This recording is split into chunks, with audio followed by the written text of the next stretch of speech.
కృప కలిగిన తండ్రి పరిశుద్ధుడా, సర్వాశీర్వాదాల కారణభూతుడా మీకు వందనాలు. ఈ రాత్రికాల సమయంలో నీ వాక్య ధ్యానం చేయించుండగా మాకు వినగలుగు చెవిని గ్రహించగలుగు మనస్సునిచ్చి నీ వాక్యమును ఎదుగువారిగా, నీ మాటలను ప్రభా జరుగుని వారిగా తండ్రి, నీ యొక్క మార్గములను, నీ యొక్క ఆజ్ఞాలను పాటించేవారిగా నీ కృప మాకు దయచేయమని యేసు పరిశుద్ధ నామమున అడిగి వేడుకొంచున్నాము తండ్రి, ఆమేన్. ప్రియులారా, దేవుని బిడ్డలారా, యాక్చువల్లీ నేను ఒక వాక్యాన్ని నేను సిద్ధపడ్డాను, కానీ పరిశుద్ధాత్మ దేవుడు ఎందుకు నన్ను ప్రేరేపిస్తున్నారు ఈ యొక్క మాటలు మీ మధ్యలో పంచుకొనడం కొరకు. ఆత్మపూర్ణులుగా విందాం, ప్రభు సన్నిధిలో ఆయన మాటలు నేర్చుకుందాం. దేవునికి స్తోత్రం కలుగును గాక. నాకు తెలీదు, నేను ఎప్పుడు నేను సిద్ధపడతానో ఆ రోజు దేవుడు ఆ మాటతో మాట్లాడినవారు నన్ను. చాలాసార్లు నా లైఫ్లో జరిగింది. మరి ఈరోజు ఏం జరగబోతుందో నేను ఎదురు చూద్దాం దేవుని మాట కొరకు. దేవునికి స్తోత్రం కలుగును గాక. ఇర్మియా రాసినటువంటి గ్రంథము 24వ అధ్యాయము 6-7 వచనములు చదువుకుందాం. 24వ అధ్యాయము 6-7 వచనములు. వారికి మేలు కలుగునట్లు నేను వారి మీద దృష్టి ఉంచుచు ఈ దేశమునకు వారిని మరలా తీసుకొని వచ్చి పడగొట్టక వారిని కట్టెదను, పెళ్ళగింపక వారిని నాటెదను. వారు పూర్ణ హృదయంతో నా యొద్దకు తిరిగి రాగా వారు నా జనులగునట్లు, నేను వారి దేవుడు నగునట్లు, నేను యెహోవానని ఎరుగు హృదయమును వారికి ఇచ్చెదను. దేవుడి మాటలు మన వెనుకడిలో ఆశీర్వదించును గాక. నాకు తెలియదు పరిశుద్ధాత్మ దేవుడి మాట నాలో ఎందుకు పెట్టారో. ఈ మాటలు మనం ధ్యానం చేద్దాం. ప్రభు మనతో మాట్లాడు దేవుడు, ఆయన సత్యవంతుడు. 110వ వాక్య భాగములు అంటారు, ఆయన నరుడు కాడు. ఏం కాదంటే ఆయన నరుడు కాదు. అంటే నరులేంటి? ఎక్కడో మాట అంటారు, అక్కడో మాట అంటారు, ఇప్పుడో మాట అంటారు, ఒక 10 నిమిషాల తర్వాత ఇంకో మాట అంటారు. కానీ ఆయన ఏ మాట అంటాడో ఆ మాట చేసే దేవుడు. ఏ వాగ్దానం ఇస్తాడో ఆ వాగ్దానాన్ని నెరవేర్చే దేవుడు. దేవునికి స్తోత్రం కలుగును గాక. మానక తన కృప చూపే దేవుడై ఉన్నాడు. విడువక తన యొక్క హస్తములలో మనను దాచువాడై ఉన్నాడు. ఏ పరిస్థితిలో ఉన్నా సరే ఆయన మన నుండి దూరం అయ్యే దేవుడు కాడు. దేవునికి స్తోత్రం కలుగును గాక. నేను బహుగా నమ్ము మాట ఏంటంటే, ఆయన మనం మరిచిన ఆయన మర్చిపోడు, మనం మాట తప్పిన ఆయన మాట తప్పుడు, అబద్ధం ఆడటకు ఆయన ఎన్నడు నరుడు కాడు. దేవునికి స్తోత్రం కలుగును గాక. ఈ శ్రేష్టమైన మాటలు ఈ రాత్రికాల సమయంలో మనం ధ్యానం చేసుకుందాం. వారికి మేలు కలుగునట్లు నేను వారి మీద దృష్టి ఉంచుచున్నాను. దేవునికి స్తోత్రం కలుగును గాక. ఆయన ఏం చేస్తాడంట? తన దృష్టి ఉంచుతాడంటండి. 139వ కీర్తన భాగాన్ని మనం ధ్యానం చేస్తే అక్కడ భక్తుడైన దావీదు గారు అంటాడు కదా, నేను కూర్చుండుట నేను లేచుట నీవు ఎరిగి ఉన్నావు. ఇంక కిందగా భాగాలకు వెళ్తే, నేను ఆ వేకువ రెక్కలు కట్టుకుని బూదిగంతముల వరకు ఎగిరిపోయినా నీవక్కడ ఉన్నావు. దేవుడికి స్తోత్రం కలుగును గాక. అలాగే సముద్రపు అడుగులోనికి పోయినా నీవక్కడ ఉన్నావు. ఆయన ఉన్న దేవుడు. ఆయన ఎన్నడూ మర్చిపోయే దేవుడు కానే కాడు. ఆయన ఇక్కడ లేడు అక్కడ ఉన్నాడు అనటకు ఏమీ లేదు. దేవునికి స్తోత్రం కలుగును గాక. He is omnipotent God. ఆయన సర్వము వ్యాపించి ఉన్నటువంటి దేవుడు. Omnipresent God. ప్రతి చోట కూడా ఆయన తన యొక్క సన్నిధినిచ్చి దేవుడు. ఆయన సన్నిధి నుండి పారిపోవట ఎవరి తరము కూడా కాదు. ఆయన కను దృష్టి నుండి దాగుట ఎవరి వల్ల కూడా కాదు. దేవునికి స్తోత్రం కలుగును గాక. సో ఈ రాత్రి కాల సమయంలో నా కను దృష్టిలో వారిని ఉంచుతానంటున్నాడు. ఈ రాత్రి మనకు ఒక వాగ్దానం చేస్తున్నాడు, 3 వాగ్దానాలు చేస్తున్నాడు. నా కను దృష్టి వారి మీద ఉంచుతాను, 2 వారిని నేను కడతాను, తర్వాత ఏమంటున్నాడు, నేను వారిని నాటుతాను అంటున్నాడు. దేవునికి స్తోత్రం కలుగును గాక. ఏమంటున్నాడండి? నా కను దృష్టి వారి మీద ఉంచుతానంటే చెబుదాం, ఆయన కను దృష్టి నా మీద ఉండును. అందరూ చెప్తాం, ఆయన కను దృష్టి నా మీద ఉండును. పిల్లలు కూడా చెప్పాలి, ఆయన కను దృష్టి నా మీద ఉండును. ఆయన నన్ను కట్టును, ఆయన నన్ను నాటును, ఆయన నాకు దేవుడగును. దేవునికి స్తోత్రం చెప్తాం. హల్లెలూయా. ఈ రాత్రికాల సమయంలో వి షుడ్ కన్ఫెస్. మన నోటితో మనం ఒప్పుకోవాలి. ఏంటి ఒప్పుకోవాలంటే, ఆయన నాకు దేవుడు. దేవునికి స్తోత్రం చెప్తాం. హల్లెలూయా. మనకి ఇంకా దేవుడు ఎవరు లేరు. We're not under somebody. మనం ఎవరి కింద ఉన్నాము, మనం ఎవరి కింద ఉన్నామంటే ఆ యెహోవా దేవుని యొక్క కన్ను దృష్టిలో, సర్వాంతర్యామి కన్ను దృష్టిలో, సర్వం ఎరిగినటువంటి వారి కన్ను దృష్టిలో, సైన్యములకు అధిపతి అయిన వారి యొక్క కన్ను దృష్టిలో ఉన్నాం. దేవునికి స్తోత్రం కలుగును గాక. ఆయన కనులు సమస్తమును భూమి అంతా వెతుకుతుందంటండి. కనులు భూమి అంతా ఎదుగుతుందంట. ఒక చోట అంటే రోగులు రాసిన పత్రికలో ఆయన కనులు భూమి అంతా ఎదుగును కానీ ఒక్క నీతిమంతుడు కూడా కానరాలేదు. నీతిమంతుడు ఒక్కడు లేడు. అందరూ పాపము చేసి దేవుడు అనుగ్రహించు మహిమను కోల్పోయారని మా దేవుని వాక్యం తెలియజేస్తుంది 3:23 రోగులు రాసిన పత్రికలో. ఈ రాత్రికాల సమయంలో ఆయన కను దృష్టి ఏ కుటుంబం మీద ఉంటుందో, ఆయన కను దృష్టి ఏ మరి సహోదరి మీద ఉంటుందో, ఆ కను దృష్టి ఎవరి మీద ఉంటుందో వారు గొప్పవారు. దేవునికి స్తోత్రం కలుగును గాక. వారి జీవితాలు అద్భుతాలు జరుగుతాయి. వారిని ఏ దుష్టుడు కూడా తాకజాలడు. ఎందుకంటే వారు ఎవరి కను దృష్టిలో ఉన్నారు? దేవుని యొక్క కను దృష్టిలో ఉన్నారు. దేవునికి స్తోత్రం కలుగును గాక. ఆయన కను దృష్టి ఎలా ఉంటుందో తెలుసా? కోటి సూర్యుల తేజస్సు కంటే గొప్పది. హల్లెలూయా. కోటి సూర్యులు, ఒక సూర్యుడు వంక చూస్తేనే మనకు కళ్ళు కనపడవు ఒక నిమిషం. మరి కోటి సూర్యుల తేజస్సు కలిగినటువంటి ఆయన కను దృష్టిలో మనం వచ్చామంటే ఇంకా మన మీద ఏ బ్యాక్టీరియా కానీ ఏ దుమ్ము కానీ ఏదైనా వాళ్ళదంటారండి? ఏమి వాళ్ళ. దేవునికి స్తోత్రం కలుగును గాక. అంటున్నాడు ఈరోజు వాగ్దానం చేస్తున్నాడు మనకు, మన సంఘమునకు, ఈ లైవ్ లో చూస్తున్న వారికి దేవుడు చేస్తున్నటువంటి వాగ్దానం ఏంటంటే, నా కను దృష్టిలో నేను ఉంచుతున్నా నిన్ను, నువ్వు భయపడిన అవసరత లేదు. 121 కీర్తన భాగం అంటాడు, ఇశ్రాయేలు నిన్ను కాచువాడు కునుకడు నిద్రపోడు. దేవునికి స్తోత్రం కలుగును గాక. పగలు వారికి ఎండ దెబ్బ తగలకుండా ఆయన మేఘస్తంభము గాను, రాత్రి వెన్నుల దెబ్బ గాని, మరి దుష్టుని యొక్క కీడు, దుష్టుని యొక్క బాణములు తగలకుండా రాత్రి వేళ ఆయన ఎలా ఉన్నాడంట?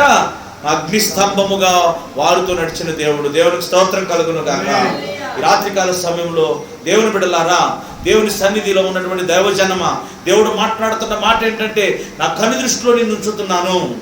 ఆయన కను దృష్టిలో ఉంటున్నాడు. దేవునికి స్తోత్రం కలుగును గాక. ఎన్ని టెలిస్కోపులు కూడా పనిచేయవండి ఆయన కనుకున్నటువంటి గొప్ప శక్తి. ఆయన కను దృష్టి ఎప్పుడు తన నమ్మిన వారి మీద ఉంటుందంటండి. ఆయన కను దృష్టి ఎప్పుడు రాత్రి అనక పగలనక, అది మరి డే అండ్ నైట్, అది ఏ అసమయం అనక ఆయన కను దృష్టి ఆయన మీద ఉంచుతాడంట. దేవునికి స్తోత్రం కలుగును గాక. ఆయన చూచే దేవుడై ఉన్నాడు. యోనాకు చెప్పాడు, ఏమనంటే, యోనా నా పిల్లలు నశించిపోతున్నారు, పాపంలో ఉన్నారు, నేను వారిని శిక్షించబోతున్నానని చెప్పు అంటే యోనా ఒక దెబ్బ పడిపోయాడు. అమ్మో, నేను కానీ వీళ్ళు అక్కడ చెప్తే ఆయన ఇంకా వాళ్ళని బతకనిస్తారా? నన్ను రాళ్ళతో కొట్టి చంపేస్తారు. ఈరోజు చాలామంది సేవకులు భయపడుతున్నారు. ఏంటి తెలుసా? ఈరోజు వ్యతిరేకులు ఎక్కువైపోయారు. ఎక్కడికి వెళితే ఏం జరిగిద్దన్న భయం ఉంది. దేవునికి స్తోత్రం చెప్తాం. హల్లెలూయా. ఆయన చిత్తము లేకుండా ఒక్క రాయి కాదు కదా, ఎంట్రుక కూడా మన మీద వాళ్ళదు. దేవునికి స్తోత్రం చెప్తాం. హల్లెలూయా. ఒకవేళ మనలను ఆయన శ్రమకు అప్పగించాడు అనుకోండి, ఒకవేళ మనల్ని శోధనకు అప్పగించాడు అనుకోండి, ఒకవేళ మన హింసకు అప్పగించాడు అనుకోండి, కారణం ఏంటో తెలుసా? ఆయన ఇంకా గొప్పగా హెచ్చించబోతున్నాడని. దేవునికి స్తోత్రం చెప్తాం. ఆయన గొప్ప కార్యాలు జరిగించబోతున్నాడని, ఆయన తన శక్తితో, పునరుద్ధాన శక్తితో మనను నింపుతున్నాడని. దేవునికి స్తోత్రం చెప్తాం. హల్లెలూయా. మనము ప్రత్యేకించబడ్డామని అర్థం చేసుకోవాలి. ఆ టైంలో చాలాసార్లు ఏం చేస్తాం తెలుసా? శోధన వచ్చినప్పుడు మనం భయభ్రాంతులం అయిపోతాం. చాలాసార్లు హింస వచ్చినప్పుడు మనం దాగడానికి ప్రయత్నం చేస్తాం. కానీ ఎప్పుడైతే మనము ఆయన మన మీదకి అప్పచెప్పినప్పుడు దాన్ని మన మీద తీసుకుంటామో, మనము క్రీస్తును యొక్క శరీరమును ధరించిన వారం అవుతాం. దేవునికి స్తోత్రం కలుగును గాక. ఎందుకు ఈ మాట చెప్తున్నానంటే, ఒక్కసారి దేవుని వాక్యాన్ని జ్ఞాపకం చేసుకోండి ప్రియులారా. పౌలు సౌలుగా మారక మునుపు ఆ యొక్క దమస్కాలో ఉన్నటువంటి క్రైస్తవులను హింసించడానికి వెళుతూ ఉంటే, అక్కడ దమస్కా ఆ గవని దగ్గరికి వెళ్ళంగానే వెలుగుతో ఆయనను స్ట్రైక్ చేశాడు. పడిపోయాడు ఆ గుర్రం మీద నుండి. అరుస్తున్నాడు, నాకు కనబడతలేదు. ఎవరు నువ్వు అంటున్నాడు. ప్రభు అంటున్నాడు కదా తన మెల్లైనటువంటి మృదువైన స్వరంతో, సౌలా సౌలా నువ్వు నన్నేలా హింసిస్తున్నావు. దేవునికి స్తోత్రం చెప్తాం. హల్లెలూయా. ఇప్పుడు హింసించబడేవారు ఎవరు? దేవుని బిడ్డలు. హింసించబడేది ఎవరు? యేసు ప్రభువుల వారు. యేసు ప్రభువుల వారు ఏమంటున్నారు? ఇప్పుడు నువ్వు నన్ను ఎందుకు హింసిస్తున్నావు అంటే, వీరి హింస వలన మనం ఏమవుతున్నామంటే ఆయనను మనము ధరించుకుంటున్నాం. దేవునికి స్తోత్రం చెప్తాం. హల్లెలూయా. ధరించుకుంటున్నాం. మన మణిపూర్లో జరిగినటువంటి భయంకరమైనటువంటి ఆ యొక్క హింసలో ఒక కుటుంబాన్ని జాన్ ప్యాటన్ గారు దర్శించడం జరిగింది. వాళ్ళు ఇచ్చిన సాక్ష్యం ఏంటంటే, కుటుంబంలో ఆ ఇద్దరు మగపిల్లోడు ఆడపిల్ల తల్లిదండ్రులు ముగ్గురు కలిసి మధ్యాహ్న సమయంలో ప్రభుని స్తుతించడం వారికి అలవాటు అంట.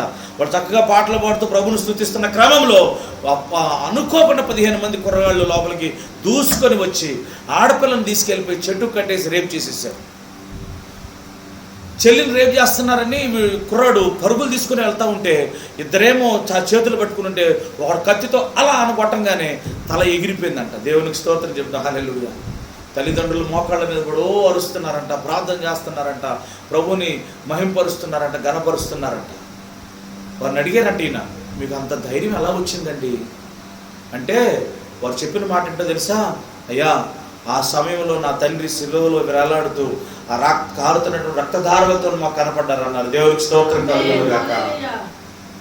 ఈ రాత్రికాల సమయంలో మనము శ్రమకు, శోధనకు, నిందలకు లోనవుతున్నప్పుడు మనం అర్థం చేసుకోవలసిన విషయం ఏంటంటే, మనము కాదు మన ప్లేస్లో ఎవరు హింసించబడుతున్నారు? యేసయ్య. మనము కాదు మన ప్లేస్లో ఎవరు దూషించబడుతున్నారు? యేసయ్య. మనము కాదు మన ప్లేస్లో నిందించబడుతున్నది ఎవరు? యేసయ్య. మనము ఆ యొక్క నిత్య సత్యాన్ని ఎరిగినప్పుడు మనకు భయం అనేది ఉండదు ప్రియులారా. దేవునికి స్తోత్రం కలుగును గాక. ఎందుకంటే ఆయన భయపడే ఆత్మను మనకి ఇవ్వలేదు. నేను దత్తపుత్ర ఆత్మని ఇచ్చాను అన్నాడు. దేవునికి స్తోత్రం కలుగును గాక. అంటే ఇప్పుడు మనలో ఏ ఆత్మ ఉన్నట్టు? దత్తపుత్ర ఆత్మ. క్రీస్తు వారి యొక్క ఆత్మ మనలో వసిస్తుంది. ఆయన ఆత్మ మనలో వసిస్తున్నప్పుడు తండ్రి యొక్క కన్ను దృష్టి ఎక్కడ ఉంటుంది? ఇప్పుడు మన మీదే ఉంటుంది. దేవునికి స్తోత్రం కలుగును గాక. ఒక కుమారుడు ఇప్పుడు తమ్ముడు యూనివర్సిటీ తన బిడ్డను తీసుకొని జోన్ తీసుకొని వెళ్తా ఉన్నాడు అనుకోండి. ఇప్పుడు ఆయన కన్ను దృష్టి ఎక్కడ ఉంటుంది? ఏదన్నా పని మీద ఉన్నా సరే కళ్ళంతా కూడా మనసంతా ఎక్కడ ఉంటుంది? పిల్లోడి మీద ఉంటుంది. అలాగే నువ్వు ప్రొద్దున లేచిన కాడి నుంచి పడుకునే వరకు కూడా నీ ఆయన కన్ను దృష్టి ఎక్కడ ఉంటుంది తెలుసా? మన మీదే ఉంటుంది. దేవునికి స్తోత్రం కలుగును గాక. అందుకే ఈ మధ్యాహ్నం ఈ రాత్రికాల సమయంలో దేవుని యొక్క వాగ్దానం ఏంటంటే, వారికి మేలు కలుగునట్లు నా కన్ను దృష్టి వారి మీద నుండును. దేవునికి స్తోత్రం కలుగును గాక. రెండో విషయం ఏమంటున్నాడంటే, ఈ దేశమునకు వారిని మరలా తీసుకుని వచ్చి పడగొట్టగా వారిని కట్టుదును. దేవునికి స్తోత్రం చెప్తా, హల్లెలూయా. ఇల్లు కట్టుకోవాలి, ఒక ప్లానర్ని పిలుస్తాం, ఇంజనీర్ గారికి పిలిచి చెప్తాం, అయ్యా మాకు 2 బాత్రూములు కావాలి, 2 బెడ్రూములు కావాలి, అది కావాలి, ఇది కావాలని చెప్తాం మనం. ఆయన ఏం చేస్తాడు? ఆయన జ్ఞానాన్ని ఉపయోగించి టకటక గీతలు గీసేస్తాడు. అనుకుందాం, కట్టిన తర్వాత పేద భూకంపం వస్తే పడకుండా ఉంటుంది అంటారు. అది ఆడెంత లావు ఇంజనీర్ కట్టినా సరే పడిపోద్ది. కానీ ఇక్కడ మాట్లాడేది ఏంటో తెలుసా? ఈ శరీరం అనేటటువంటి కట్టడాల గురించి ప్రభు మాట్లాడుతున్నారు. దేవునికి స్తోత్రం కలుగును గాక. ఇప్పుడు ఆయన ఏమంటున్నారంటే, ఈ లోకానుసారమైన శ్రమలకు, ఈ లోకానుసారమైన పరిస్థితులకు నీ యొక్క శరీరం అనేటువంటి దేవుని యొక్క దేవాలయం ఏదైతే ఉందో ఆయన కట్టబోతున్నాడు. దేవునికి స్తోత్రం కలుగును గాక. ఆయన చేతితో కట్టినది ఏది కూడా సదాకాలం ఉంటుంది, కానీ మధ్యలో కూలిపోయేది కానీ కాదు. దేవునికి స్తోత్రం చెప్తాం, హల్లెలూయా. శ్రమలకు, శోధనలకు, హింసలకు ఈ కట్టడము కూలిపోదు. ఈ కట్టడము క్రీస్తు రక్తముతో, క్రీస్తు యొక్క వాక్యముతో కట్టబడుతుంది. కాబట్టి దేవునికి స్తోత్రం చెప్తాం, హల్లెలూయా. ఇద్దరు ఇల్లు కడతాకి వెళ్ళారంట. వారికి మంచి పేర్లు. వాడు బుద్ధి గలవాడు, బుద్ధి లేనివాడు. ఎవరైనా పెట్టుకుంటారు ఈ పేర్లు? ఎవరు పెట్టుకోరు.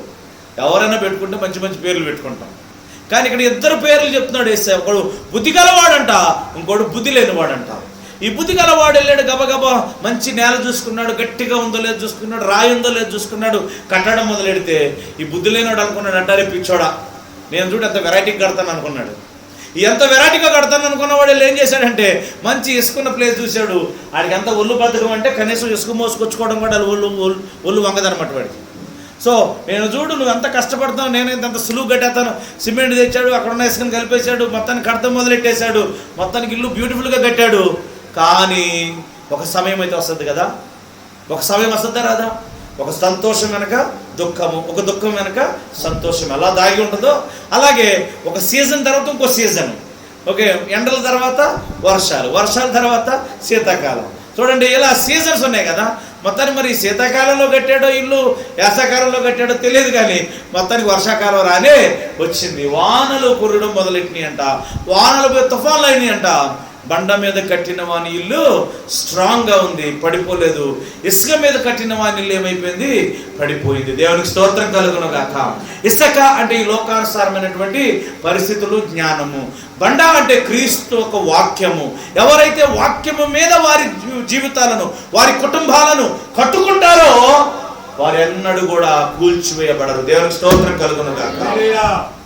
ఎవరైతే ఈ లోకానుసారమైనటువంటి మరి ప్రయాసం కలిగి, ఈ లోకానుసారమైనటువంటి వ్యక్తిత్వాలతో, ఈ లోకానుసారమైనటువంటి ఆలోచనలతో, ఈ లోకానుసారమైనటువంటి పరిస్థితులతో కడతారో వారి ఇల్లు ఏదో ఒక దినాన్ని ఏమైపోద్దండి?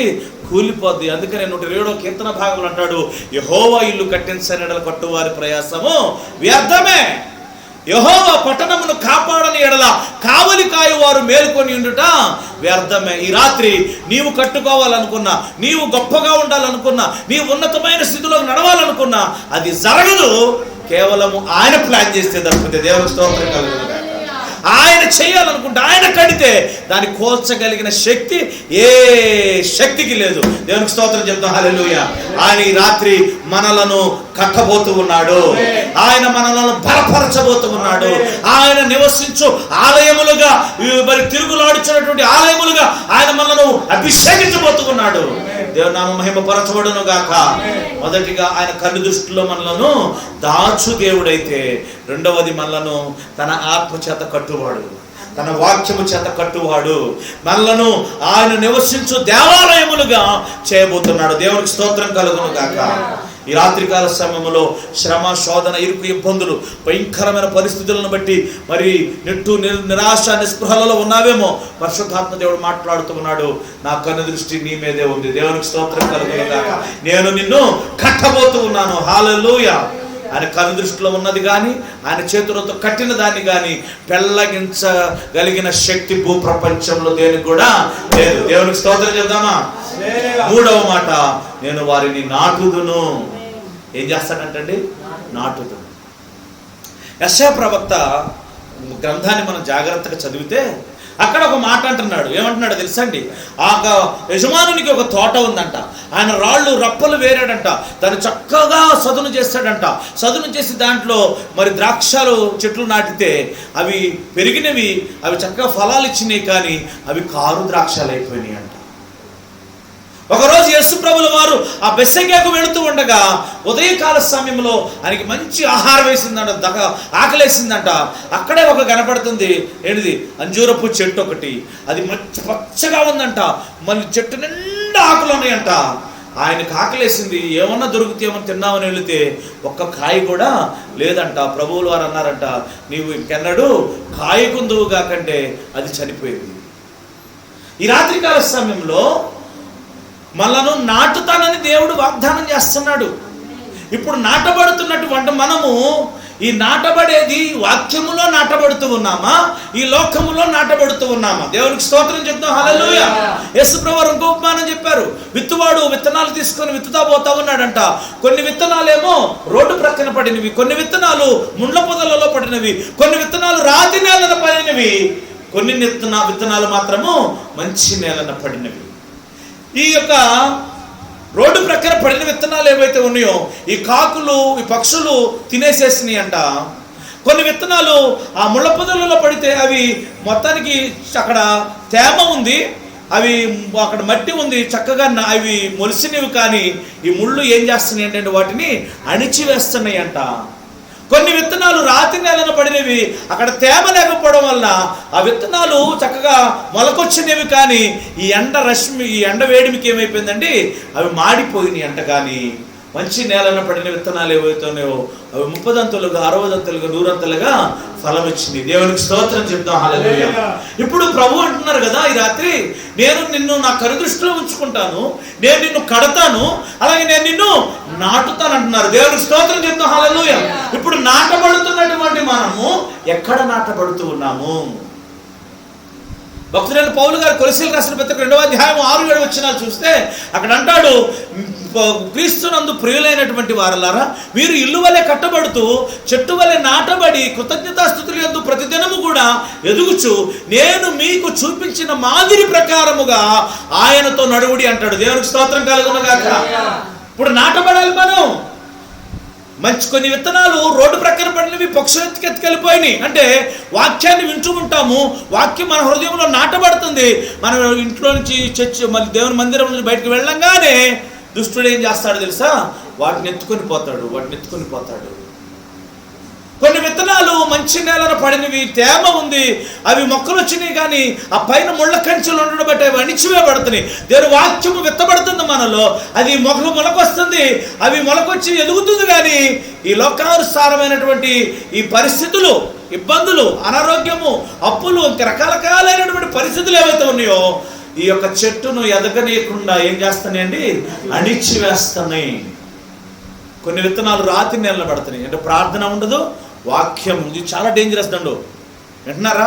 ఆ రోడ్డు ప్రక్కన పడింది, ఈ రాత్రి నెలలు పడింది, చాలా డేంజరస్. ఎందుకంటే అవి మొలవు, అవి విత్తనాలు ఆ మొక్క మొలవు, చెట్లు అవ్వు. అవి ఈ నేలకి, ఈ రాత్రి నెలను పడినవి తేమ లేకపోవడానా, అంటే ప్రార్థన లేకపోవడానా, వాక్యము లేకపోవడానా, వీరి వాక్యమున విత్తనము వారి హృదయంలో పడుతుంది, కానీ అదేమవట్లేదు, మొక్క రావట్లేదు, మొలవట్లు రావట్లేదు. దేవునికి స్తోత్రం చెప్తాం. హల్లెలూయా.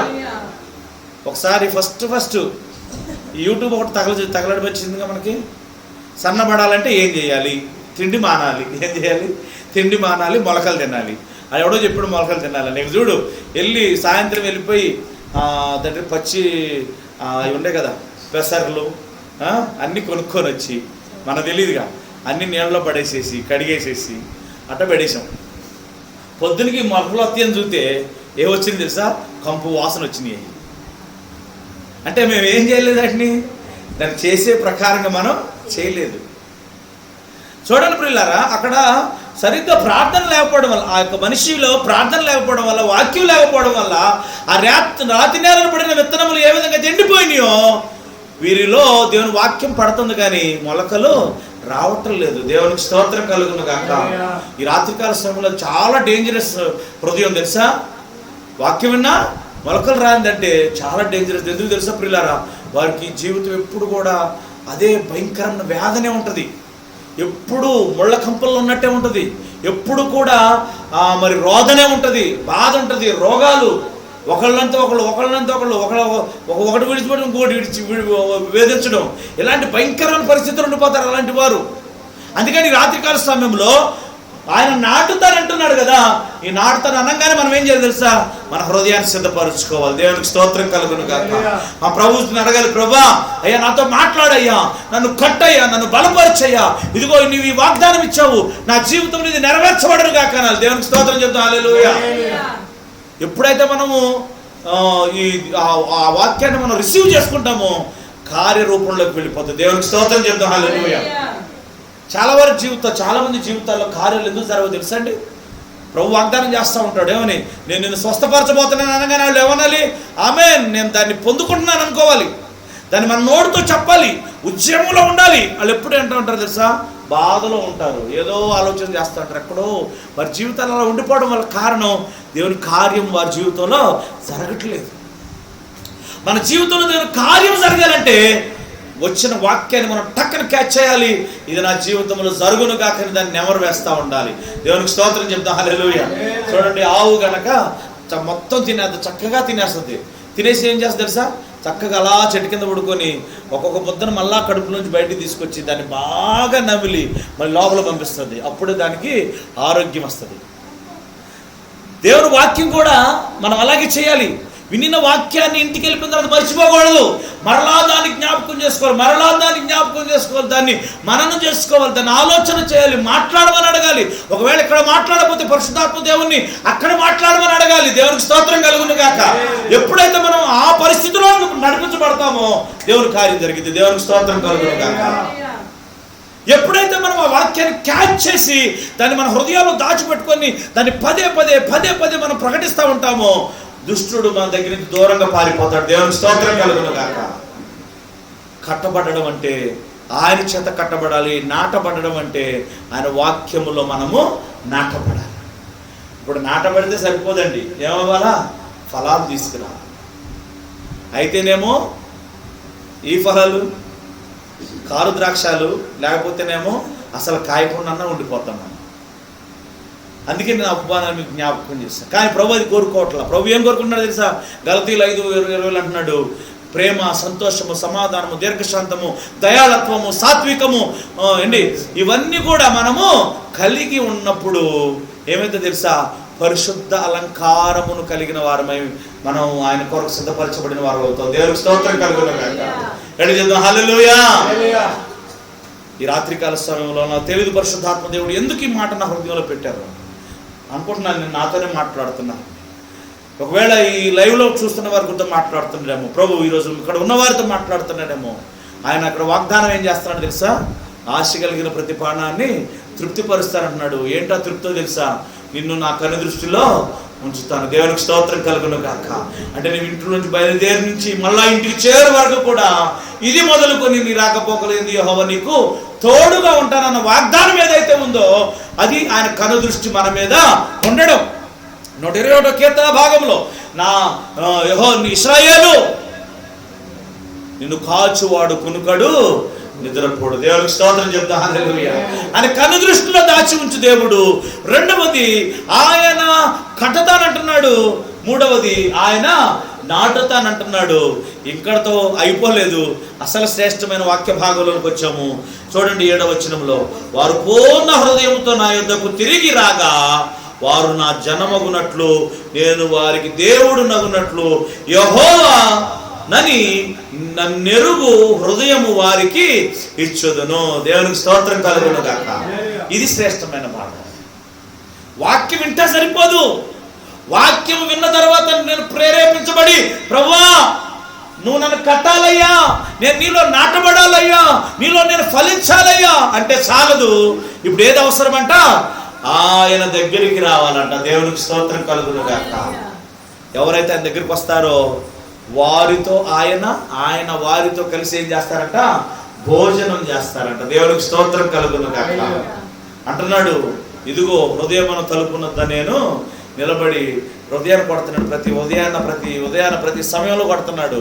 ఎవరైతే ద్వారం తెరుస్తారో వారు ఆయన లోపలికి వచ్చి ఆయన వారితో వారు ఆయనతో కలిసి భోజించు వారిగా నివసించు వారిగా చేసే దేవుడు. దేవునికి స్తోత్రం కలుగును గాక.